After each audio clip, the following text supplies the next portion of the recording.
Hello and welcome yet again for another Total Warcast. I'm your host Daily, reporting almost live from Snowtops, Norway, and this is episode 8. I know, we've been kind of taking a vacation off. It's 1 month and 1 week, I think, since the last Warcast, but don't worry, there's been nothing to talk about. Well, some things, but we're gonna take cover that in this here Warcast. I am alive, so is my two guests, or co-hosts now, Gunny and Fuzz, welcome. Yes. Hello. Yes, we are gloriously prepared for a awesome workcast. First, hey Daily, why haven't you done the workcast in 1 month and 1 week? Well, first of all, it's been Easter. I have taken my driver license, which was pretty big deal for me. I'm broke now, but got it, so hooray!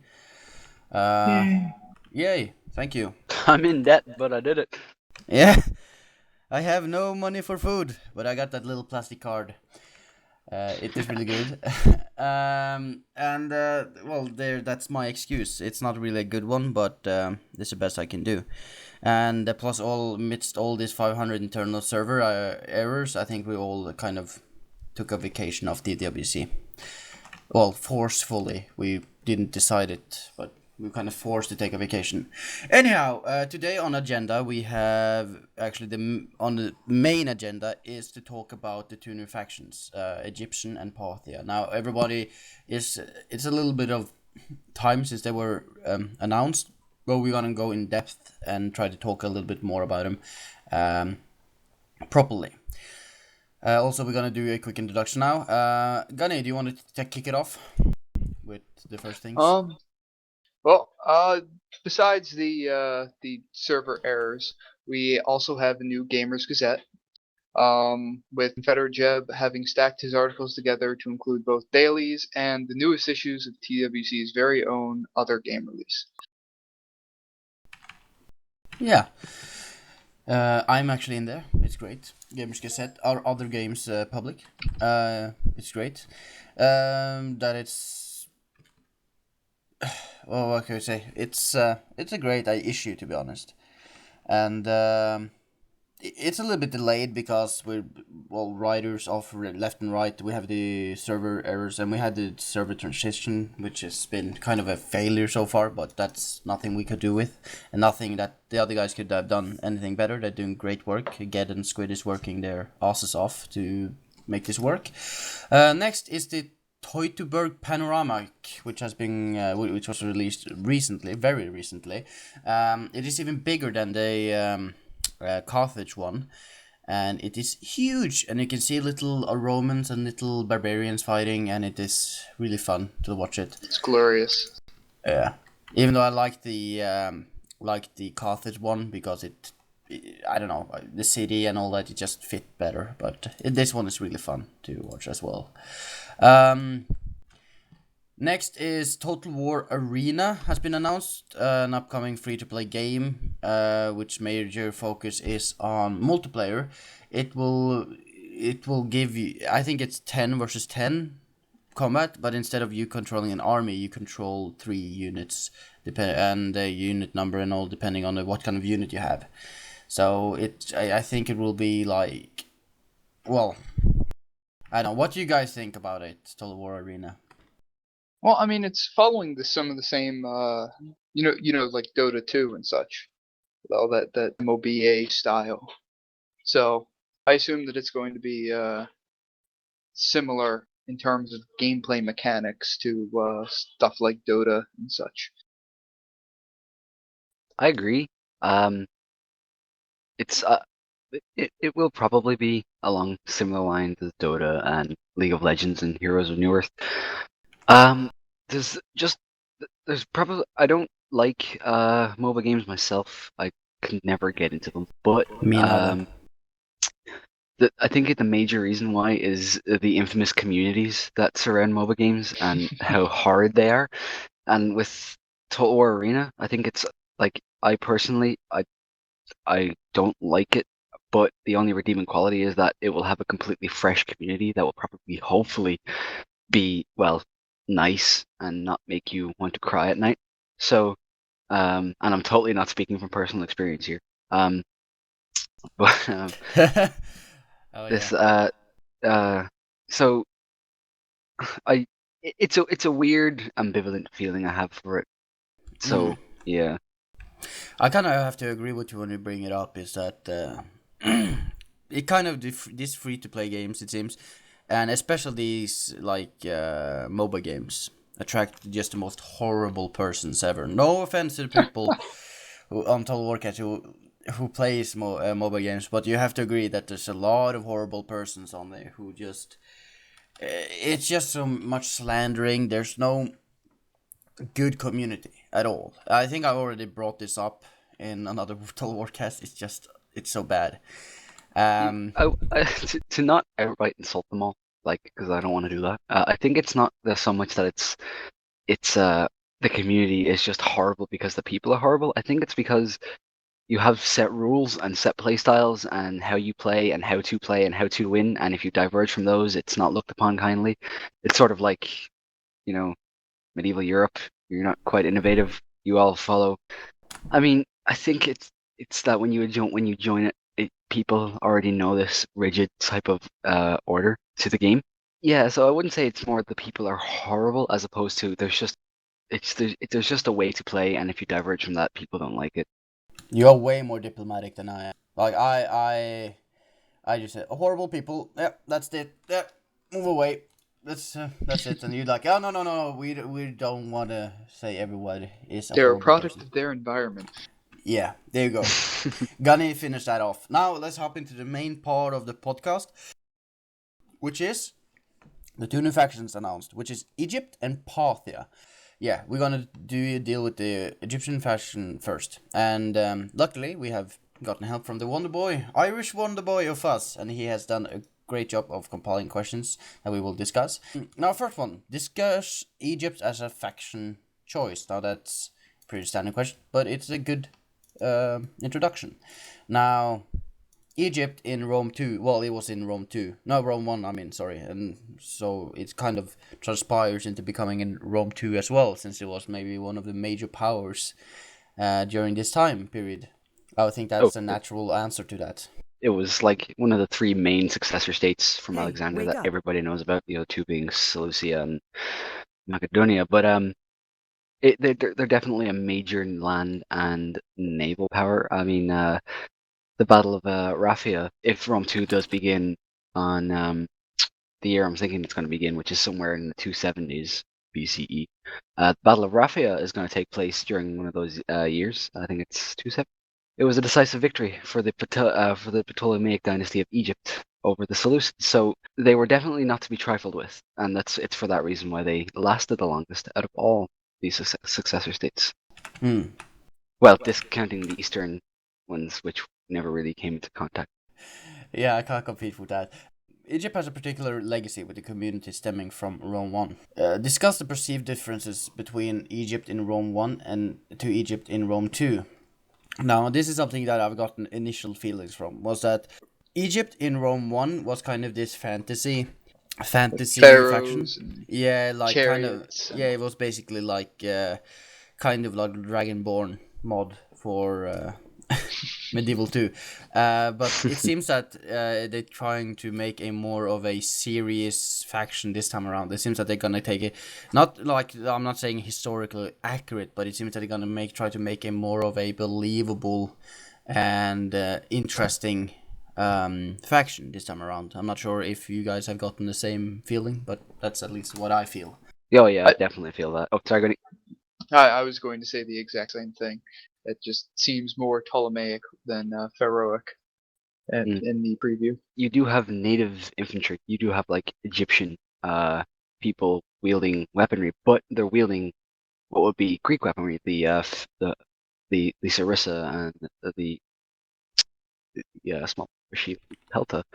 So you do have them wielding what would be Greek weaponry in the face of Egyptian odds anyway, and you do have that mold of culture, which I find really really cool. And just as a little addendum, whoever is listening and whoever might have picked it up, I said the Battle of Raphia was in 270 BC. I was wrong. It's 217 BC.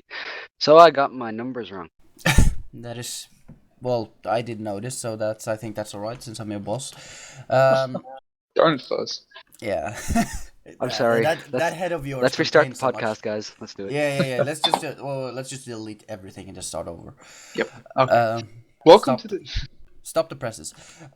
Egypt has once again become a center of culture and trade under the influence of its Macedonian rulers. Discuss the possibility of culture and trade being emphasized in Rome too. Could the culture mechanics or something similar from medieval two kingdoms see a return? Could mercantile agent now be included? Was it a la earlier TW games? Yes. Like with. Go on. No, go ahead. You first. Like with the medieval 2's interesting merchant system, to say the least. I don't know if I really loved it because I didn't like the micromanagement of. God damn it! The merchant just died halfway across the world. Now you have to go replace him. But definitely it would be interesting to see expanded trade coming around in Rome too, to really emphasize Egypt's position during the time. Mm-hmm. Yeah. I mean, I would hope that both the culture and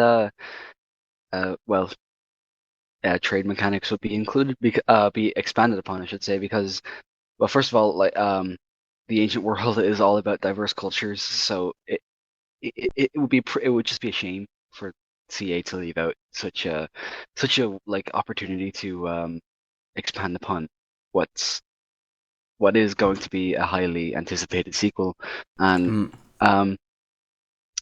so it would be like pretty cool to see that, like, as I said, that mold of cultures, not just with Egypt, like with every culture, like with no matter who, if you're Carthage and you conquer Sicily, you have that mixture of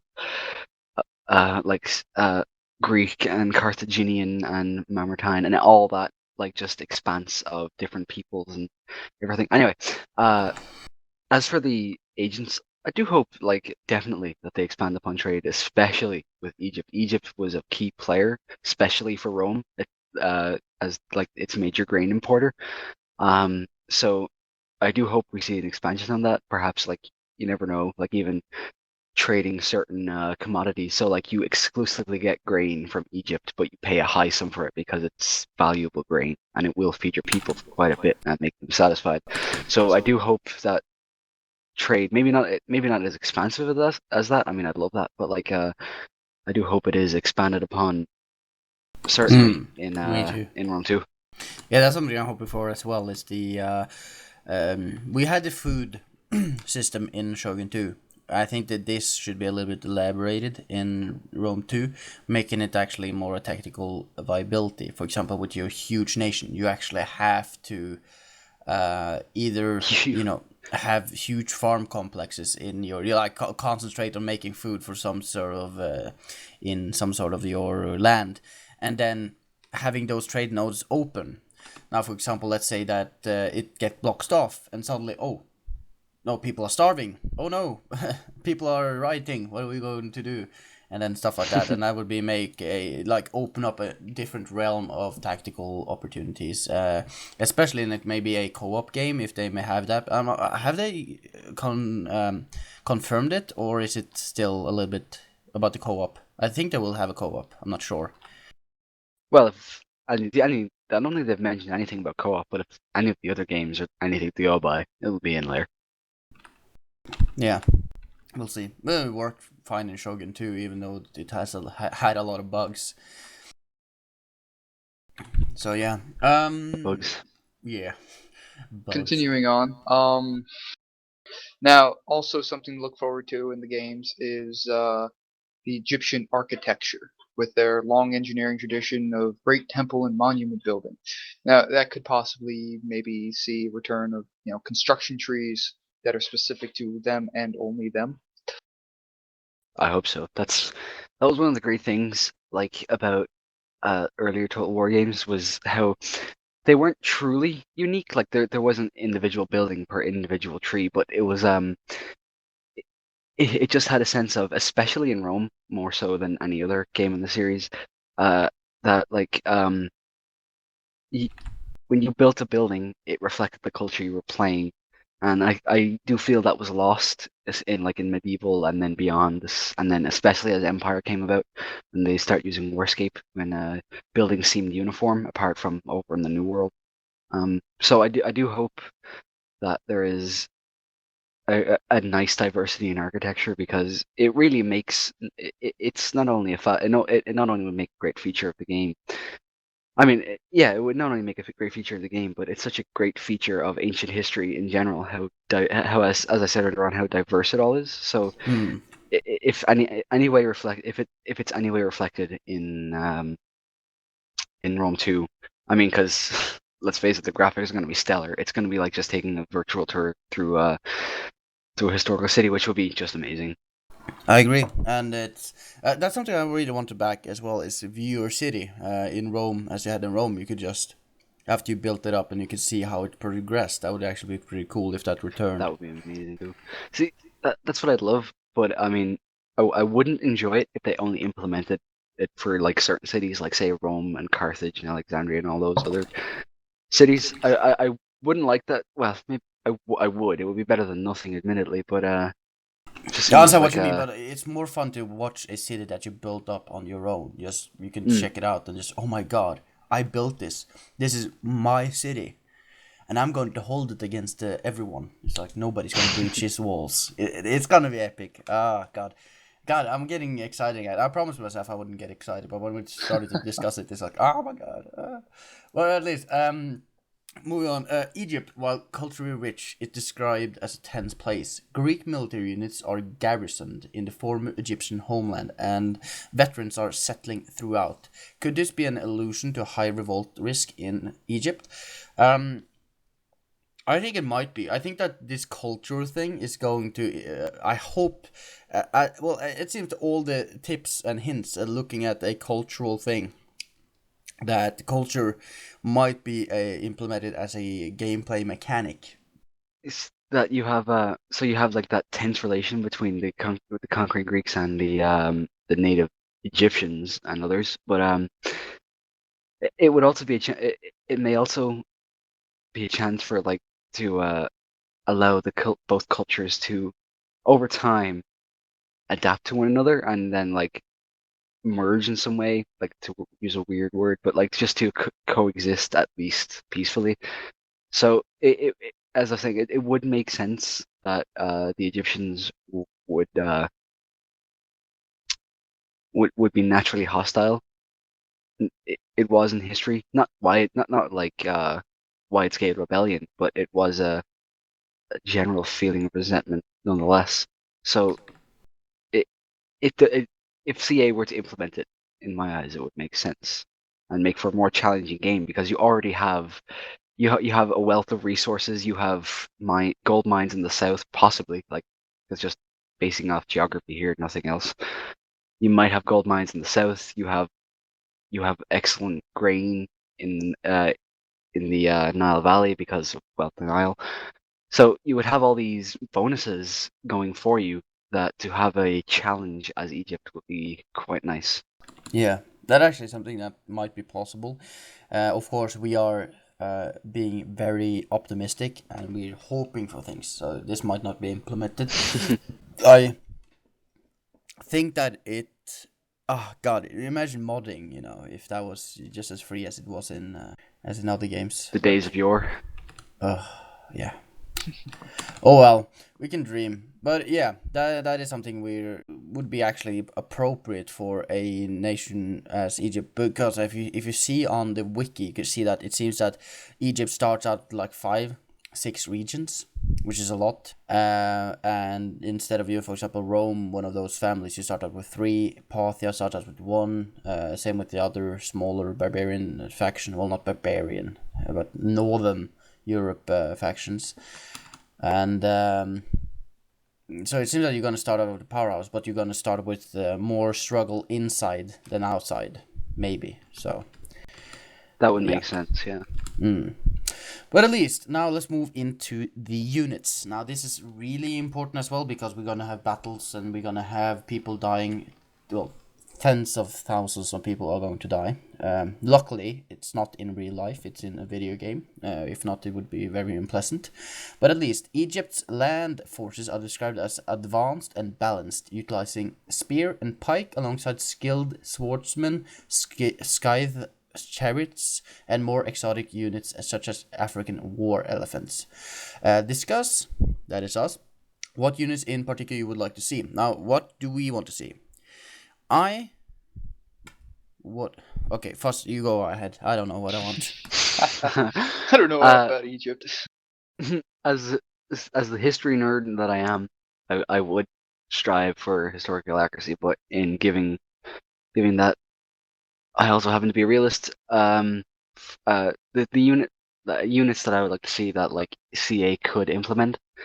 Well, we've already seen them like from a screenshot on the wiki, but like native infantry have both Greek, like settled Greek veterans, possibly called up again in times of war, and other Greek military units fighting alongside native Egyptians, as opposed to the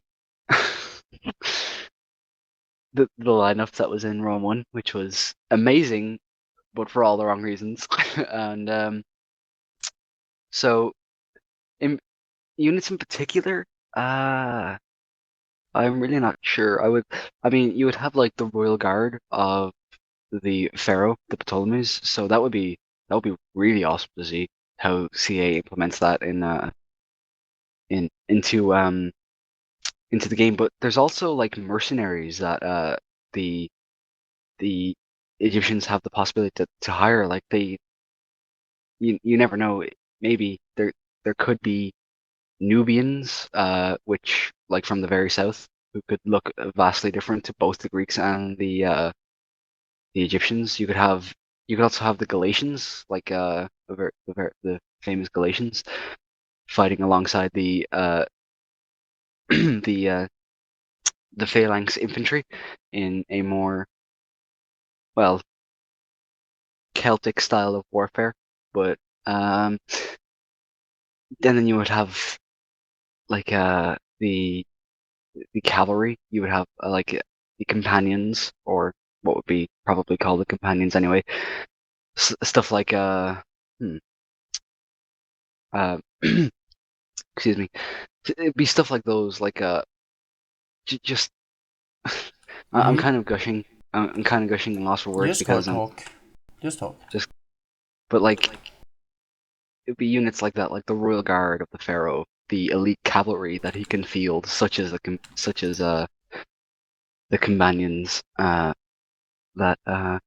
many fielded, and so yeah, like and even again the elephants, which are of course going to make an appearance. It's been documented by CA, so that will be terrifying and amazing at the same time to see. So there's quite a lot that there is to be seen. I can't really pick one, but if I'm forced to, it will probably be the Agema, the guard of Pharaoh. That's one unit I'm looking forward to seeing in some way. They might not be called the guard or whatever, or the Agema, I should say. They might be called something else, but the units that are instructed to guard the Pharaoh himself, those are the ones I'm looking forward to. Okay.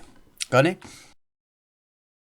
I don't know enough about Ptolemaic Egypt to honestly be able to give an opinion on what units I'd like to see, but I would like to see it more along the lines of Greek influence. Yeah. You know, when it looks like they already have that, so I'm happy. Well, African war elephants.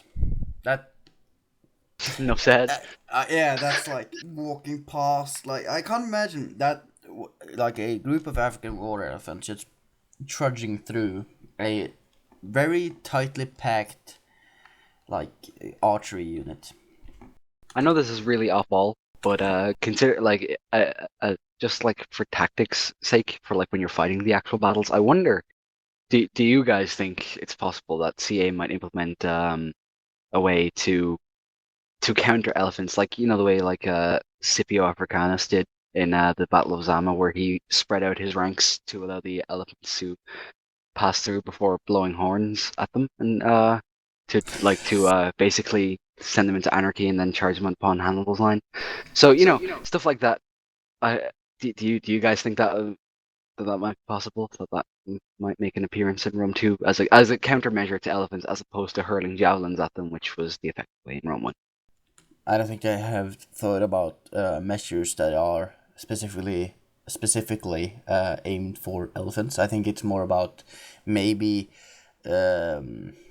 maybe anti-cavalry. It's not even cavalry. Do you call it? Do you call it cavalry? Would you call African war elephants cavalry? That sounds just wrong. Yeah. No, I don't think there would be anything like that. I think that maybe it would be cool if they had like I remember for example with the Mongols going against what is he called again, the Sultan or whatever, and he had a war. He had elephants, and they aimed for the knees and stuff like that. I think it would be more appropriate if maybe higher strands of units, like for example archer units that are more trained and more disciplined, doesn't waver that much and might actually be able to easier aim and break them so that they go into a panic and just trudge through the enemy lines. But it's like, I don't know. I can see that happening more. It's probably just more fantasy of mine to have that in the game, but nevertheless, pretty cool. I would like to see. I would, yeah, me too. I would really like to see that as well, like having having them to blow the horns and maybe even be able to micromanage the way that they actually split. Or you can do that with infantry units, that they split and just guide them in the middle, and then you just surround them. That would be also pretty cool. Because, sorry. Go ahead. Like, I mean, I guess it's fairly evident we're going to see some sort of specialist tactics for units anyway, because I don't doubt that CA are going to implement like the testudo, the tortoise formation for the Romans. So, to have anti-elephant or even like anti-cavalry maneuvers for different types of units, I don't see it as a huge impossibility, but again, I don't see it as something that will be definitely implemented. But I have dreams. I have dreams. We all have dreams. Sadly, they are mostly crushed. That sounds so bleak. I'm sorry. Are you okay, Dave? Yeah, I'm okay. I just have a lot continue? Yeah, I can continue. I'm okay. Okay. Yeah, okay. So it's also said that Egypt have a substantial navy to protect its colonial and trade interests. What do you guys think is the possibilities that we're going to see a more elaborate naval system in Rome 2, as opposed to the Brirem, Trirem, and Quinquirim? Let's just say it you. Fuck, I can't say it. Well, for me, I think I can't remember and I can't quote it, but I think CA have already said that there's going to be a lot more diversity in the naval units anyway. That there's going to be not just well, no, I think it was more along the lines of you don't just build one ship and put on all your soldiers on it, so it's not really relevant. But still, I think there is going to be some sort of diversity in the naval section. I don't know if there's going to be huge diversity, but I hope so, because it will be nice to see. I mean, yes, the main battleships at the time were the Trireme and other ships like Quinquereme, and but there was also special ships and support ships, which may not make an introduction because land armies don't have supply wagons and other support things. So I don't have my hopes set too high, but I do hope that there is some sort of diversity in the units, that you're not just always playing bireme against bireme or trireme against trireme. There's diversity, not just graphically, like a Greek trireme would look different to a Roman trireme or something like that. The Ptolemies in particular, though, regardless of whether we have an expanded naval system, I do see it that if I don't think they do, but around the time that I think again Rome's going to begin, which is in the 270s BCE, they have colonies up in Asia Minor near the former city-state of Tarsus, with the fact that they need that type of navy to protect those colonial holdings, I do have hopes that we do see that diversity in the naval units. But then again, as I said, I just don't know. That's all. Agree. Well, as we did discuss with Jack Lusted in the interview, we did last year. He did confirm that it will be going. They are going in more elaborate ways of expanding not only the unit roster but also the navy roster. So that is beautiful. I love that a lot. Gunny, do you have anything you want to add? Nothing that hasn't already been said.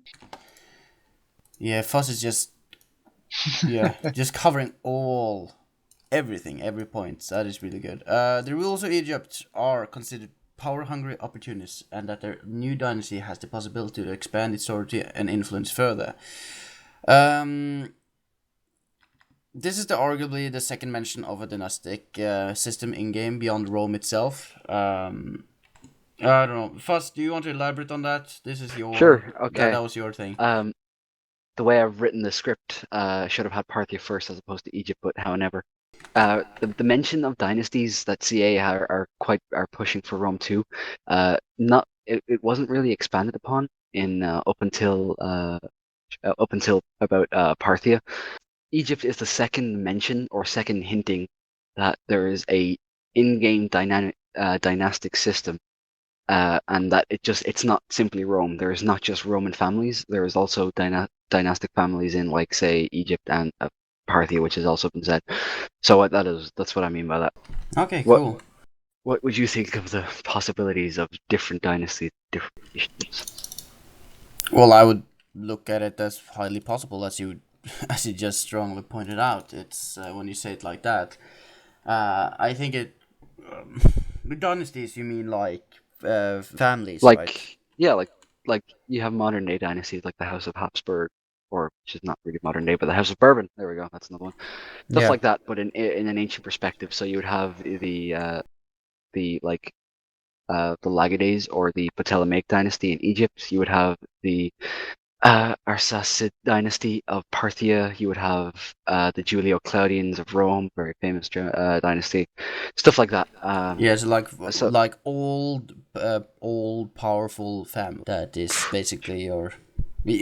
Are you talking about the family tree, or like the? Well, not just that. I mean, like CA have said that they're bringing in a dynastic element to the game, but they haven't really elaborated further other than Rome. And it wasn't until the description of first Parthia and now Egypt that I thought it would just be a Roman exclusive thing. But with the descriptions that were in the Total War wiki of Parthia and Egypt, I'm beginning to think that it might extend beyond Rome. What I mean is, do you think that in different nations other than Rome, because I think we already know that there's going to be three main families: the Julii, the Cornelii, and it's not the. I don't think they have the Scipiones because they're not technically kin. No. Anyway, there's a third one which I can't remember right now.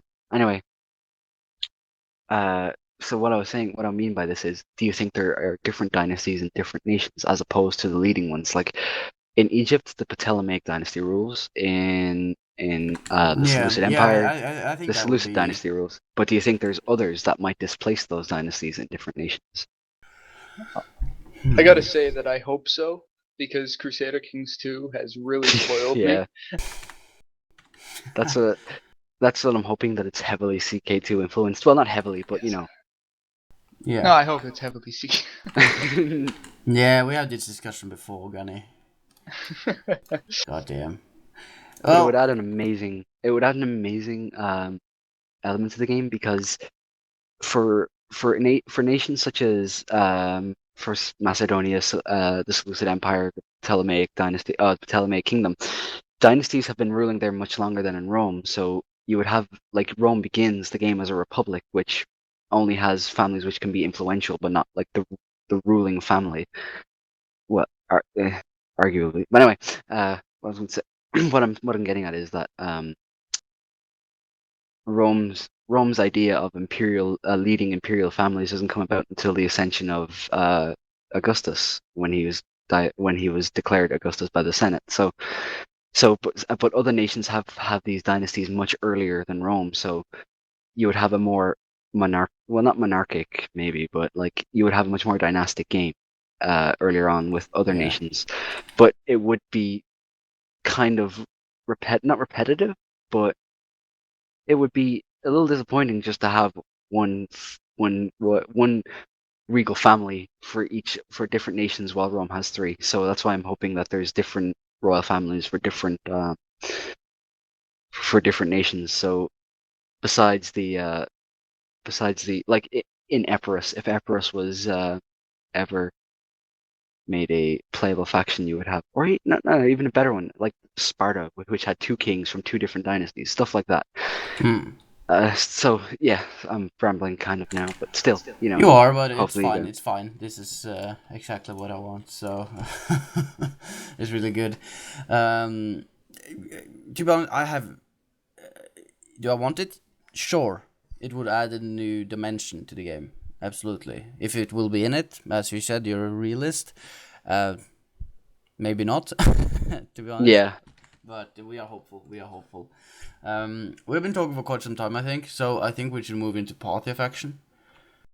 To be honest. Okay. Yeah. Parthia is, well, we forgot to do the introduction of Egypt, but I don't think that it needed an introduction. Well, at least Parthia has we forgot the three words as well, but at least Parthia has the three words of tolerance, justice, and profit. And it seems that it's a confederation of tribes, and their main focus is on horses. Now we go, of course, on elaborate on that. And the first question kind of wheels into what we already talked about, which is the dynastic. The first one is actually discuss Parthia as a faction choice. I don't know, Gunny, how do you feel that Parthia being chosen as a faction? Do you think that it fell in with the rest of the faction choices, or what do you think? I think that it does. Especially, I mean, hopefully, they'll be able to showcase new trading mechanics going back to Egypt with Parthia's specific location, and on top of that, it does sort of live up to it's sort of a legacy because we had it with Purple pajama pants. yes, with Rome 1 and the hordes of the purple pajama pants. Yes, with triangles on them. With triangles. Oh my god, the memories. Those looked very comfy, to be honest. They did actually. I wouldn't mind going into war wearing those comfy pajamas. Yeah, well, of course they wouldn't probably protect fall you. asleep on my wicker shield on the battlefield, but still. Just sit in the shade and just like licking some sun and just licking some sun. Well done. What? I'm not English. You have to. I have this. Weird... I know, and that's why it's amazing, because you have these phrases that make absolutely no sense in English, but they're the best things ever. Licking sun, it makes perfect sense. Actually it doesn't. And if I say it in Norwegian, it sounds even worse. So we'll say it in Norwegian. Slikke sol is like licking the sun. Oh, what the hell? It's late. It's late. Okay. Okay. The next one was. Do you think we've covered the dynastic aspect of Parthia with the Egypt thing? We did, I definitely but think so. Just as an addendum. Just as I'll be really quick. I swear. All right, I'll be really quick. Are you gonna give us the entire history of Parthia's? I could if you want to. No, okay. God. I'm joking. Anyway. If you want Fuzz to do that, private message him on the forum. Anyway, what was I going to say? Yeah, the Parthia and Egypt share something similar dynastically. Is that up until the Ptolemaic kingdom's end, and up until about 41 BCE, the Parthians and the Ptolemaic dynasty, or the Ptolemaic kingdom, named their rulers after the people, after the founder of the dynasty. So in Egypt's case, be Ptolemy the first Soter, and in Parthia's case, it'd be Arsaces the first was the conqueror of the region known as Parthia. But yeah, anyway, go on. I'm done. Okay, good. Thank you. I like history lessons, especially regarding this since it's Rome 2 and you are very excited about it. But at least let's talk about the gameplay aspect. This is where I come in, sort of. The Parthian army composition is predominantly horse, which I said. They possess both horse archers and heavy cavalry. And they are both wearing distinctive bronze and iron scaled armor. Its infantry is composed of predominantly spear and skirmisher units, and also often accompanied by soldiers of fortune, mercenaries, whom are armed and drilled in the Seleucid fashion. You have to elaborate on what that is. Discuss the prominence of cavalry among Parthia and its difference with the other factions. Well, I think that.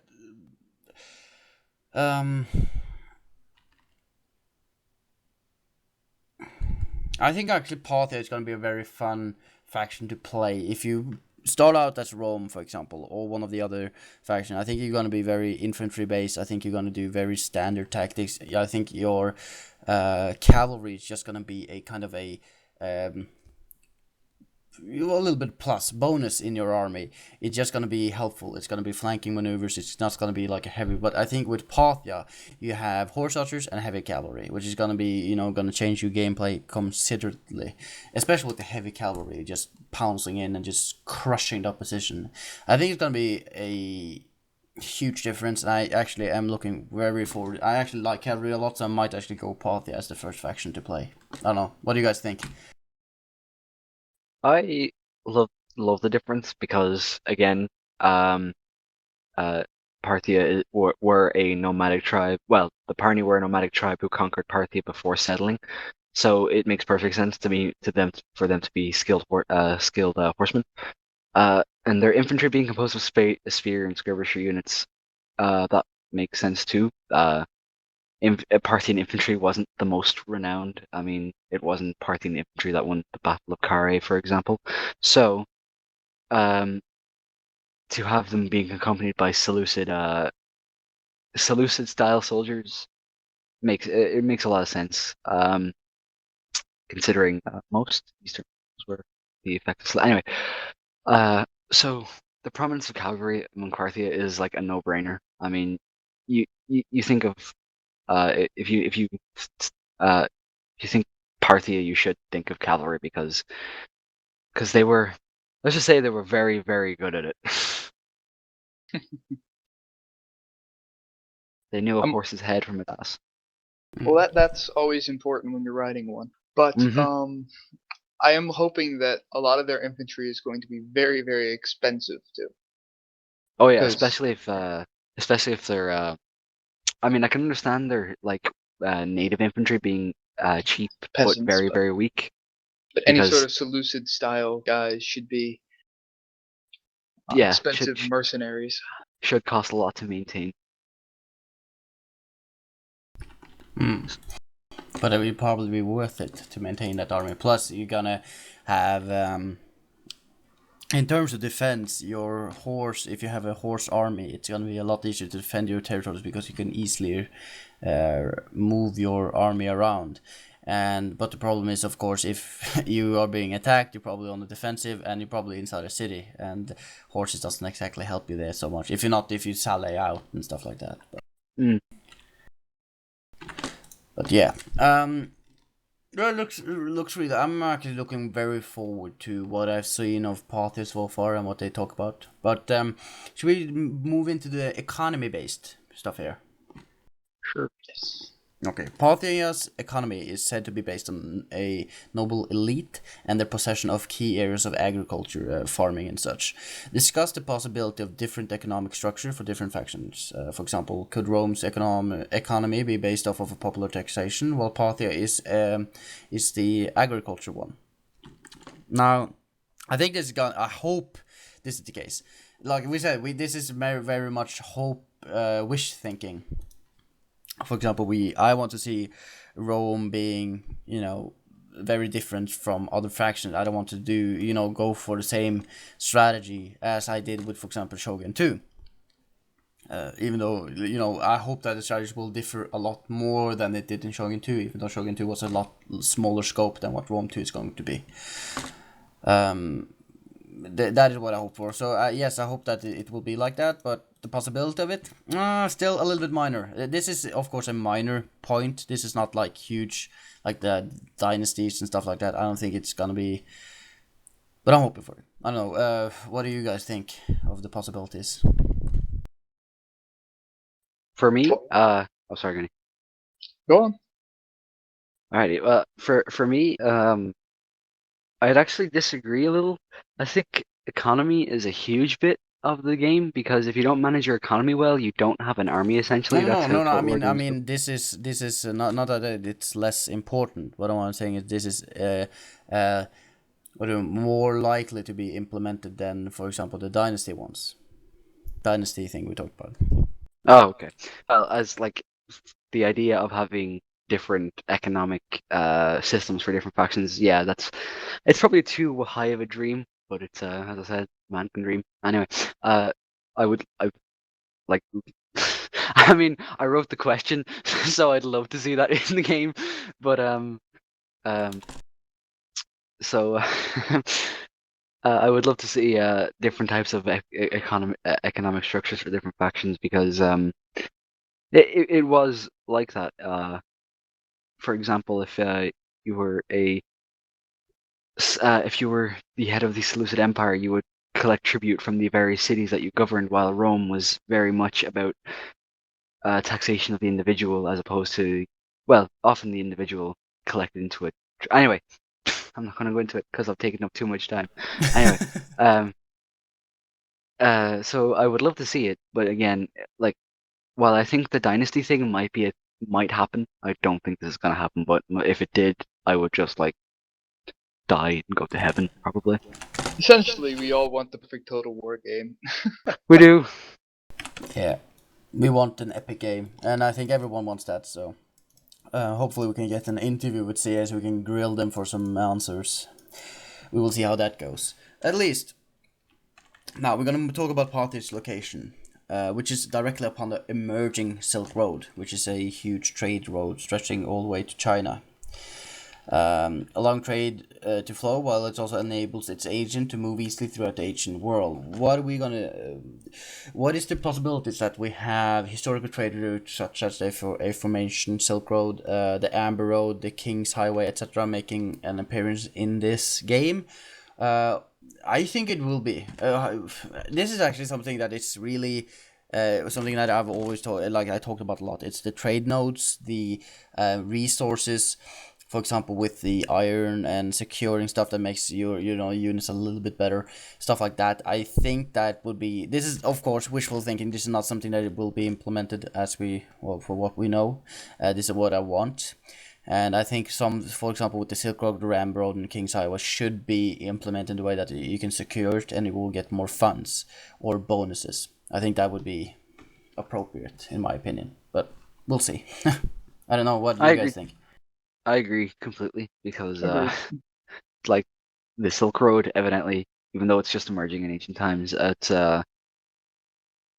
still an important trade node. Not trade node, but like a trade route that extends to the east, and it gave it allowed certain it allowed a lot of good stuff to happen. And the ancient road, the Amber Road, which is an ancient trade route extending through what is essentially modern day Eastern Europe from the Adriatic Sea to the Baltic Sea, and the King's Highway, which was in Syria.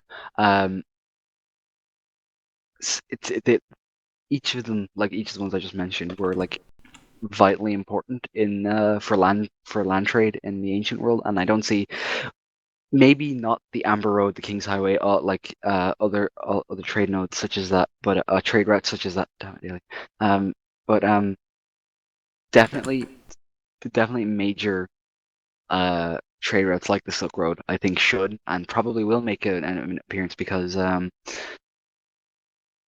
because the to if CA, as I said like earlier on, are going to implement an idea of like mingling cultures and molding them together, the trade routes are like a great way in both game design and, of course, in ancient history to do that, because it happened that way historically. So I hope they do, and I think they will. Yeah, also gameplay wise, I would really like to see the trade nodes on land, which are going to be controlled by maybe, for example, traders or something like that, or maybe have a city, which means that you, instead of having the boats, just having an army sitting, on trade node like Shogun 2, you can actually have a proper army or stuff like that. I don't know, something that would make it very much a disputed territory, and hopefully you will have factions that will like attack you for it, and you have to fight over it like a lot. So that's what I want.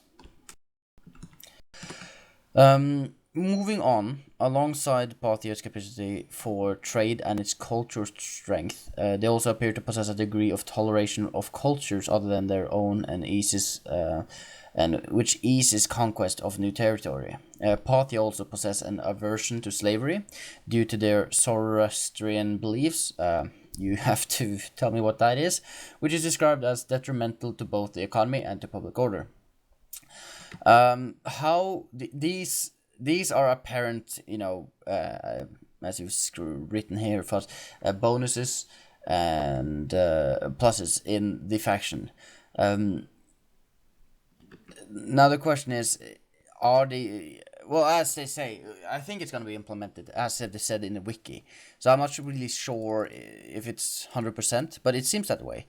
Now, of course, we're going to talk about balancing and all that, but it seems that Parthia might actually have an easier way of conquering the fellows instead of having high resistance to invaders, for example. I think that would be. But what is Zoroastrian? It's a belief system that appeared in modern day Iran, based on the teachings of a prophet known as Zarathustra, and or Thirsta, I can never pronounce his name right. Anyway, it emphasized what is essentially a philosophical teaching of the combat between light and darkness. The light being like personified by Ahura Mazda, which is, I cannot remember the Persian name. Anyway, and the god of malice, which I cannot remember his name. Hold on, give me a sec. Angra Mainyu, that's the one. He's the destructive spirit, and while Ahura Mazda is the illuminating wisdom. Anyway, so it's based on a belief system of it's a whole great thing. Yeah. Freddie Mercury was a Zoroaster. That's true, actually. Yeah. But anyway. Yeah. Well, actually, that was the Parthia faction that we've gone through. This looks like the two factions, the Eastern factions so far, Parthia and Egypt, actually looks like they are going to be a different kind of playstyle and kind of a different experience so far from the other factions that we've seen so far, from the Macedons, the Carthage, Rome, and the three others that I can't remember the name of. God, what is it called again? Oh, I should know this. You can get it. We did it. We talked about it so long as well. This is horrible. Let me see. Going on to the. No, I can't. Can you remember? Fuzz. I don't know what you're talking about. The factions. The other factions. Oh, the other faction is like fucking Egypt. No. I mean the other Western barbarian factions. Oh, the three, like the Iceni and the Averni and the Suebi. There we go. Thank you. This is why I hired him. He has the way better head than I do. But I'm looking very much forward to Rome 2. I don't know about you guys. I'm not going to be one of those. I remember right before Shogun 2 released, there was a lot of Empire haters out there. And I hope that this kind of mood is not going to be the same when Rome 2 releases. But I don't know. That depends on the release, though. True. But that's what we've seen so far. I don't think it's gonna. Already, it's looking great. So But I don't have anything more to add. We could do a quick tavern, but I don't really have anything cool to talk about. Do you? No, I'm spending my Friday night doing a total Warcast. I've got nothing interesting to talk about. I'm just looking forward to when Europa Universalis the musical comes out. That's going to be amazing. Okay. Well, I'm playing Age of Empires 2 HD a lot, which is tons of fun. Like literally tons of fun. I haven't actually played a game so much in the last few months as I did Age of Empires, and it came out like I bought it on Sunday or something like a week ago, and I played it so much. It's great fun, and hopefully we can get to we already got some TWC people together and we played, and it's God. We have to play sometime. It's great. Do you guys have it? No. Because I already have the original, and I've no like it still works for me, and I've no point in seeing it in HD because like it's not high definition either. It's just I hate they use the high HD. It's just called refined or something silly like that. Yeah, but it's redone. Call it redone. Okay. But, yeah, but it's the same game basically. It's just that they've added Steam support and the Steam Workshop, which is actually pretty cool. So far. One thing I will be playing though is Heart of Darkness for Victoria 2, which comes out in 4 days. Yes, and you first. Damn it!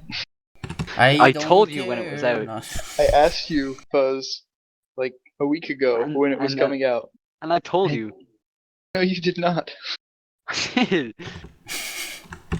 What are you guys talking about? Is it Gunny asked me a week ago when Victoria 2 Heart of Darkness, the expansion for it that's coming out in 4 days. Gunny. Oh yeah, well now you told me. You see, he was asking when is it coming out, and I told him, and he refuses to believe that I told him. Okay, well I'm not gonna. You guys can bicker all you want after we're done here. This is silly. I really want to thank everyone for listening in. It's been a long podcast. We're having some 500 internal server errors going on, but other than that, we are doing good. I hope everyone enjoyed this little podcast. Hopefully, we will be back on track with the Warcast now. There's been a couple of changes and all that, and with the forum being as it is, it's kind of hard wanting to produce content, but hopefully everything will smooth itself out. We will keep on producing content, and the future looks bright, as someone would say. Thank you all for listening, and I want to thank Gunny and Fuzz for actually taking the time to talk with me. It's not often people want to talk to me, so. And I can see why. Yeah, people shun me. I'm just joking. Yeah, but like seriously, this was painful. Yeah, like people shun me like I shun sunlight. Good night, everyone, and we'll see you next time.